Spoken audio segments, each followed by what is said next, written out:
Good morning, welcome to Indyliveradio. You're listening to the daytime show. My name is Valerie Gold and I'm here with Marlene Halliday. Good morning, everyone. Nice to be back. So we've got a really packed show lined up for you today. Our first guest is just getting some internet access issues sorted out, so we're looking forward to talk to him shortly. And that is Graham McCormack, who has a book coming out. He is particularly interested in annual ground rent and land reform, an issue that I know is dear to many people's hearts. And he's going to be talking to us about that. And his name is Graham McCormack. And he is also a standing for policy development convener. He's a long-time SNP member and he is standing for policy development convener of the SNP nationally. This weekend's SNP conference, which has been held online. So we're looking forward to talking to Graham about that. Hello. Good morning, Graham.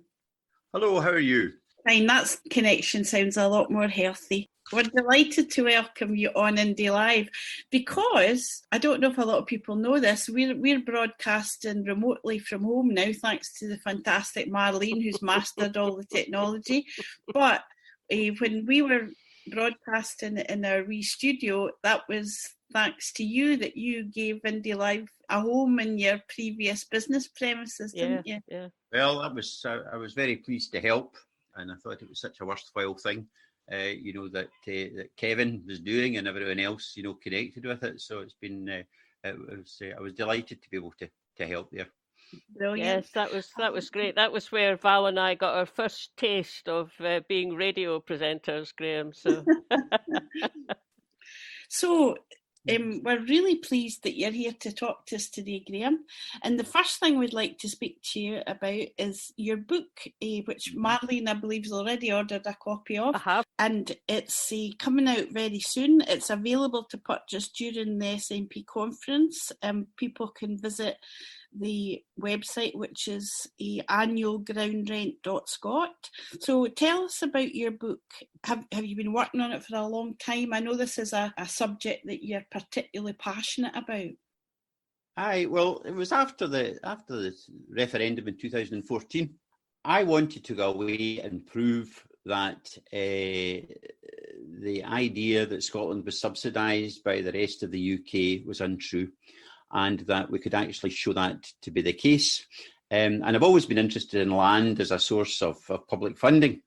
So I joined the Scottish Land Review Group, who have been working on this for years. And they really opened my eyes to the possibilities. But I thought that their attitude was a bit academic, and I didn't think it was politically saleable. So I went away myself to try and do a variation in that. So I came up with this thing, which I call AGFR, which is annual ground floor roof rent. And it's a variation of annual ground rent. And I've been going around the country basically since 2016, something like that, doing presentations of this around SNP branches and yes groups. Even did one in London. And it's had a tremendous reception really everywhere I've gone. So following that, I thought, well, maybe it's the time to write a book to just sort of explain it in greater detail. And so I've been working on that really, I suppose, just in the past year. I mean, I retired November 2018. So I've spent the last year and a wee bit sort of getting it in place. And that's the reason for it. Oh. And that's it. I'm just really looking forward to reading it, Graham. I think I came across one of your articles on the whole idea a while back and read it and thought, wow. And knowing you were coming on the show, I did a bit more reading about it this week. I must say, my first impression, and I think other people's first impression might also be that it almost sounds like you've come up with an amazing magic money tree to raise revenue for Scotland. Now, I know that's unfair and it's not like that, but it does sort of sound something that a magician might brought out of his hat, because there wouldn't be income tax, VAT would go, we wouldn't be paying council tax, business tax, we might even have a basic citizen's income for everyone. So could you say, okay, it's not, I'll retract that, it's not a magic money tree, but presumably it means that some things that are not being taxed at the moment would become part of your ground scheme. Could you explain how it works a wee bit? I mean, when I went on this adventure, I didn't know how it would work out. I wasn't making any assumptions on it, and it was really only when I started to do the figures that I thought, "Gosh, this is incredible." And unlike an economist or economists who will make forecasts and assumptions, and basically say, if you increase VAT by X%, the Treasury, HMRC, or whatever, are anticipated to bring Y into the HMRC's coffers. It's not based on any assumption at all. It's all based actually on facts. And the first fact is, what is the extent of Scotland? What's the land mass of Scotland? And what I did was I then thought, right, okay, how much does the public purse need to spend every year? What's their budget? So I looked at GERS just for the sake of GERS as a figure. We can all argue about it, but let's just take it as a figure. And then add a bit more, because basically we need more to end austerity. We need more to improve our infrastructure. We need more to give a universal citizens' income. So I added all that up and the cost of that. And then I divided that into the land mass. And so I got a figure per square metre. So I then thought, we'll need different land types. So I went on to Scottish Government website and discovered there are basically 4 land types. And I then looked at these 4 land types and said, right, I'll award a rate per square metre for each type of land. And there are 4 basic land types. There's urban land types, there's woodland, there's rough grazing, and there's basic agricultural. I then adjusted the figures to take account of that. And when I started doing that, I was absolutely amazed, at relatively speaking, how cheap this was going to be. In fact, people would be paying far less, apart from 1% probably of the population, would be paying far less than what they're paying now in all various types of taxes. And the other thing that I did take into account was the fact that in what we call urban Scotland, which is basically everywhere that's serviced by Scottish Water for their sewage, plus all non-agricultural buildings in rural Scotland. And so the urban land type was increased by a factor of 2 to take account of that, because it's different floors, different stories, etc. In buildings. And on that basis, I found that really it just basically showed the lack of stewardship of our land in Scotland. And it's not just land, rural land, but also urban land. And then when I looked into it a wee bit further, I discovered that the amount of land which is publicly held, particularly in urban situations by the Scottish Government, the UK Government, local authorities, and other government organisations, that they own a huge amount of land and buildings which are just not used or just not stewarded. Basically, whether you're in the public sector or the private sector, you will have a liability to pay AGFIR. And that changes the whole idea of what you own, because land then is not, or property is not then just an asset that you can just sit and forget about. It's also a liability, because you're having to pay an annual ground rent or AGFIR on it every year. Now, that's really the basis for it. And all that information is factual. It's not based on any assumptions at all. And that's basically, it's as simple as that. But it just brings into focus the fact that we have so much land lying about. And I'm not talking about, massive bits of land, isolated bits of land. It goes for that, but it also goes for the wee bits of land too. Well, you only just have to walk around a city and you see it, don't you? Yeah, that's right. Yeah. Exactly. Yeah. There's one example I show in my in the presentations I've made, and it's a piece of Easterhouse, and it's 180 hectares, I think it is, in Easterhouse. That's been, and basically the houses were demolished, I think, in the 1980s, and the land just sat there. It's been grassed over, but the the street lights are still there, and the pavements and the roads. It's just been sitting there doing nothing. I don't even think it's used for allotments or anything like that. And just before Labour lost control of the city council, there was an announcement that they were going to develop this over the next 20 years. And I thought, what would have been the AGFA on that piece of ground? If it had actually been used, or if the council had been forced to pay that because they weren't stewarding the land properly. And indeed. It was millions of pounds. Yeah. I mean, if it's really, I'll just say to people listening, it's really worthwhile going on to Graham's website and having a look, because you work out examples in different sorts of situations. Like, you've got an example of a sort of normal, semi-detached 3-bedroom house with a garden, which is what I'm sitting in at the moment. And you and I look at it and I think, well, wow. So we'd be paying nearly £4,000, and initially that goes, oh God, that's a lot more than we pay in council tax. But then we wouldn't be paying council tax, we wouldn't be paying what income tax we do, and other taxes. So you end up actually having more disposable income, which, apart from anything else, Graham, apart from the kind of stewardship of the land, which is really important, but apart from that, if people have more disposable income, that can go into the economy and actually help it keep going. The other thing I noticed was that you'd worked out one for I think I maybe just got it here. Oh yeah, it's a calculation for a 45-acre estate with several houses and a castle, and that would produce an annual revenue of over £8 million. So that's actually, I looked it up, that's actually about the size of Balmoral Estate. Although it's got the castle. Apparently Balmoral's got 150 properties on it, like houses and other rather nice houses. So the Queen would be paying at least £8 million. I mean, I don't know what she pays at the moment, but probably nothing like that. Oh no, I'm pretty sure that she doesn't pay anything like that. But that's what it is. It comes to that sort of figure. Having said that, the benefit for people who are wealthy and have got a lot of assets, and because you're treating everyone the same with the same type of land type. So regardless, if you own a big estate, or let's say you own a wee cottage in a rural area, you're charged at the same rate per square metre.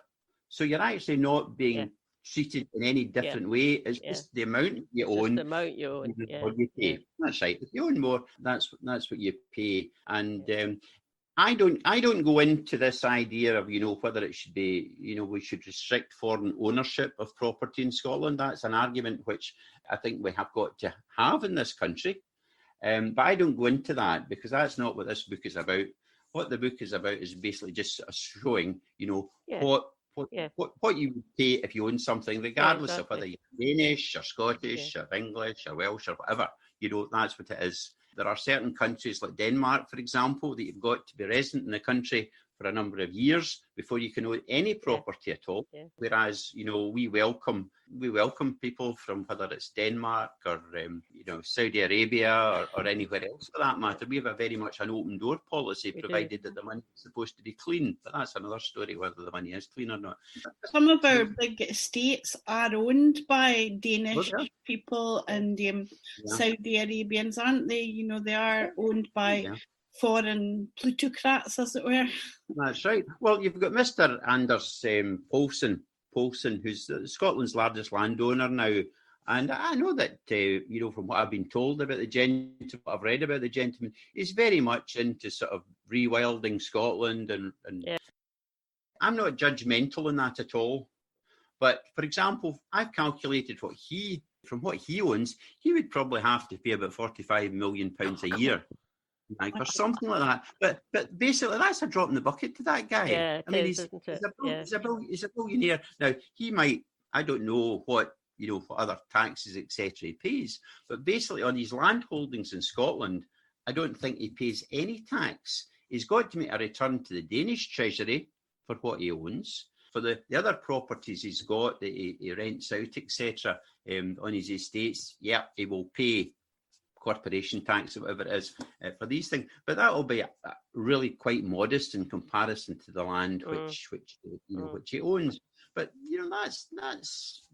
that's it. So regardless whether it's Mr. Anders Poulsen, who seems to be somebody that cares very much about climate, or somebody else that we might consider as more exploitative, I don't make a judgment on that at all. That's for others to make a judgment on. I'm just saying that's what the cost would be. Now, it would be up to policymakers and the politicians to decide whether they wanted to make some type of land holding or part of it exempt or at a lower rate. Yeah, like things like schools or universities, sports grounds, presumably, things like that. That's right. I would say we've got to be very careful here, because it's been my experience over my life that the public sector aren't the best stewards of what they've got. Yeah. And you'll be able to think yourself of places where you live where maybe schools have been closed and they've just sat in them and they've not maintained the buildings, they've not done anything with them. And you've got to also weigh up, let's say a school. Okay, a school employs people, they pay national insurance contributions. But if you actually compare what the national insurance contributions are that they pay, it's very similar to what the AGFA would be in the school in a year. So they're probably not going to lose anything out. It's 6 of one, half a dozen of the other. Half a dozen of the other, yeah. I seem to remember being at a previous talk about land reform. I think it might have been Leslie Riddick or Andy Whiteman. And one of the things that was pointed out was that big companies can own land or buildings in a city like in Glasgow, for example, for investment purposes. But if they let them lie empty, they pay virtually nothing. Whereas if there was annual ground rent, these companies would be having to contribute to the common good, as it were. So do you think that would be a good, something progressive and more socially equitable? Well, yes, because that's all part of the stewardship. Yeah. If they're sitting on something and it's not doing something, then you're not contributing. Yeah. You're basically not contributing to the state or the council or whatever it is. And one example was where my office was in Morrison Street in Glasgow. Immediately opposite that was the old original co-op buildings, Morrison Street and Paisley Road. And that lay empty for years. And it's actually was owned by a Belfast registered company. And their idea was to convert it to a hotel, but that didn't happen. And then there was a fire. And all this time, they weren't contributing anything to the public purse, nothing at all. The road actually was probably closed for about 3 or 4 months. We had an awful time operating our business because of it. But then it was closed for 3 or 4 months. The police were involved, the fire brigade were involved, all these kind of things. And it's just lying there as a big hole in the ground. Yeah. And that's not contributing anything, to the public funds. So that's the sort of case where they would have been contributing and they wouldn't have sat on it lying empty and deteriorating. If they were getting a hit of, 120 grand a year, they were having to pay it or something along those lines. I think that's the very case that was cited as an example in that discussion, that building and that fire. Yeah. I think because it was such an egregious example. So you're obviously a man, Graham, who wants to make changes and make things better and improve things. And is that one of the reasons why the other thing we wanted to talk to you about today is that you are standing for office in the SNP? Can maybe tell us about a wee bit for folks, to let folk know about your background? I know you've been a very active independence campaigner for many years and you've got long connections with the party. So you're standing for National Policy Development Convener. And I wonder if you'd like to talk a little bit about that, because clearly that's an area where you would like to have influence and make changes for the better. Yeah, well, I mean, my involvement in the movement goes way back to this early 70s when I was in the Federation of Student Nationalists at Edinburgh University. And then I got sort of involved again in the SNP probably late 80s, early 90s, and I've stood for Parliament, both parliaments, and been underachieved in both, if I can put it like that. But over these years, through my membership of my local branch in CA, I've submitted umpteen resolutions, to conference, and some have been accepted, some haven't. about 3 years ago, I think I put in 23 and not one was accepted. But anyway, I've had relative success. I introduced the hutting one. I introduced the one about compulsory refundable deposits. I've done ones on defence. I've spoken on ones on seconded ones on land reform and etc.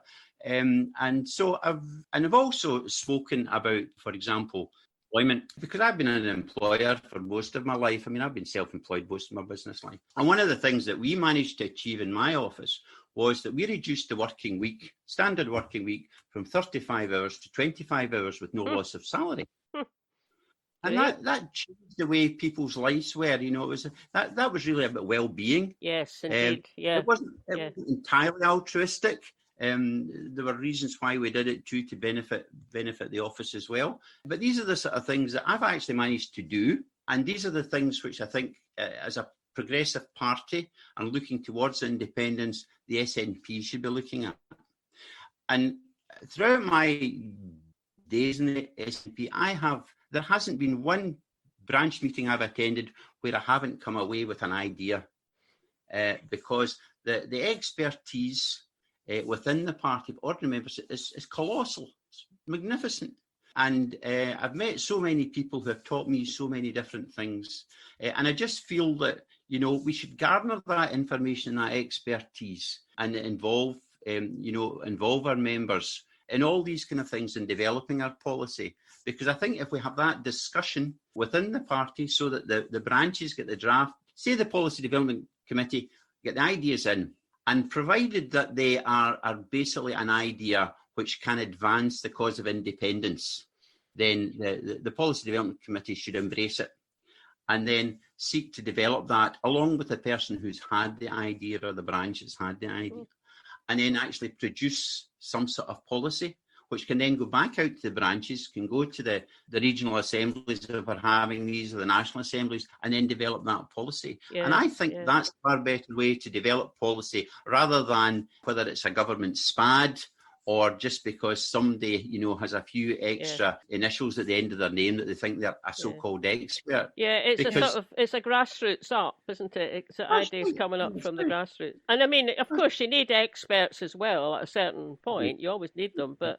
that sounds pretty attractive to me. It's really important that the policy is rooted in genuine conviction, and that it's not just like somebody coming up with a motion just because they think they'll be able to get up and speak to it, but maybe they don't have a real commitment, a real genuine commitment. And sometimes you do get that. There's this like gimmicky notion. That's right. You can. I mean, I've discovered people. When I moved to our present house 20 odd years ago, I joined the Helensburgh branch, and the branch meetings were absolutely fantastic. Because the people that were there, they had massive minds, huge minds. The intellect was incredible. We had somebody who was a nuclear engineer. We had the daughter of one of the founding members of the SNP. She was our secretary, Alison Cowie. We had John McNeill, who basically had one of the first computer companies in the world. He and his wife Mary lived in Helensburgh, when we held the meetings in their house. I mean, there were various people like that. It was fantastic. It really was a fantastic experience. And so, we also had Ronnie Morrison, who basically co-authored a book on, on currency and banking. Yeah. That's right, and banking. So, there were all these people, and they were actually embedded at the heart of the SNP. And the thing I loved about the SNP, apart from the fact that, we were promoting independence, was that, you could be what might be considered conventionally right or left or centre or in between, or somebody like me that's neither one thing or the other. But, there was a place for us, and it wasn't based on whether you were socialist or not, or capitalist, or whatever you want to call it. These were policies that we could all sort of embrace and get around and discuss and even disagree with on occasions. But that was it. We formulated policy on that basis, and that's basically what I think we should be doing. Yeah.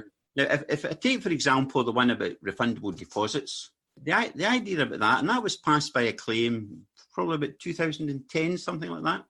And that was on the basis. Can I just say, just so that folk know what we're talking about, is that when I rent a flat from you, and you say, okay, the rent's such and such, and there's a deposit of 300 quid, or is it? It's not that? No, it's basically about cartons and bottles and things like that. That if you buy. Okay, right. Right. Basically, if you buy a carton or a bottle or any container, you have to pay a refundable deposit on it, and you get that money back. If you basically put the carton or the bottle or whatever, you return it to any kind of reception station or something like that. And I was suggesting 50p for that. Now, it wasn't just because of the environmental issues regarding that, but it was also about litter. Litter, yeah. I mean, we know in Scotland, we're a bunch of clarty middens at times, the way that stuff's thrown out cars and all the rest of it and whatnot, and dumped. So this was an idea that, if you give litter a value, then if you throw it out, somebody else will pick up if they're going to get the 50p. Yeah, it's as simple as that. Well, Graham, you're probably about the right age, certainly probably about similar to me, where I don't know if you can remember it, but as kids, we, that was what you gather. You get the bottles from your granny or your mum and your dad, or just even, on the ground. You take them to the local wee shop, and you come out with, threepence or whatever it was at the time. All kids did it. And that's right. that it would be great if that was back again. Probably a bit more. There'll probably be a machine now that you put the bottle in, and you get something back. Well, they have these machines in the continent. They do. I know. I've seen them. Yeah. I've seen them. Yeah. And it's so easy. And what it does is it forces the manufacturers and the retailers basically to be much more inventive in the way that they actually present items to buy, and more considerate in that. So you don't have single-use things as such, but you have capability of multi-use containers. So anyway, we got this passed, I think it was 2010. It's just within the past year or so that, the Scottish Parliament is moving towards refundable deposits on bottles and one or two other things. So that's basically taken 10 years to produce that. Now, at the time when I challenged, I think it was the manager of Coca-Cola in Scotland, because he was speaking at a fringe meeting at the conference, and he says, "Oh, no, we couldn't do that." Well, now they're saying, yes, they can do it and they'll embrace it, but they've been able to embrace it for years. Yeah. And that's the sort of thing that I think it could have a colossal saving in money. The punters wouldn't lose out because, okay, they're paying the 50p up front, but they'll get it back. Yes. But anyway, that was the idea, but that's taking 10 years and we're only a wee bit of the way there. Yeah. It's these kind of things. Going back very briefly, because just looking at the time, we're going to have to finish in a wee minute, but just very briefly to the land tax, Graham, has that ever been put to SNP conference? Well, in 2017, Mary McCabe came up with an amendment to the land reform, and she asked me to second it. And I did.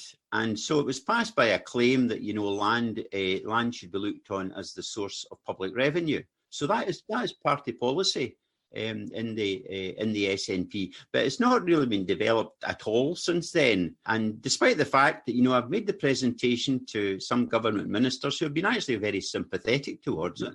So basically, we're needing to push them on, because I've been in touch with the civil servants. The civil servant says, there's no review going on about public funding in Scotland, public fund revenue raising in Scotland. And then we've got the Land Commission basically won't discuss it either with me, or I understand the Scottish Land Review Group. And so, we've actually got to move this agenda forward, because it provides a huge potential, not just to improve the stewardship of our land, but actually to provide people with a decent universal citizen's income. I've worked in, the figures I've worked in, we could all have 10,000 quid a year on top of what we're earning just now. Yeah. That's a massive, that would change everybody's life. Yeah, a huge improvement. It's a really interesting topic. We're looking forward to reading your book. Just remind people that they can buy your book on your website, annualgroundrent.scot. So we'll say cheerio to you just now, Graham. Thank you very much. All the very best at the weekend, and we'll be watching carefully, and we'll be reading your book when we get it. Thank you very much indeed. See you then. Thanks, bye. Bye.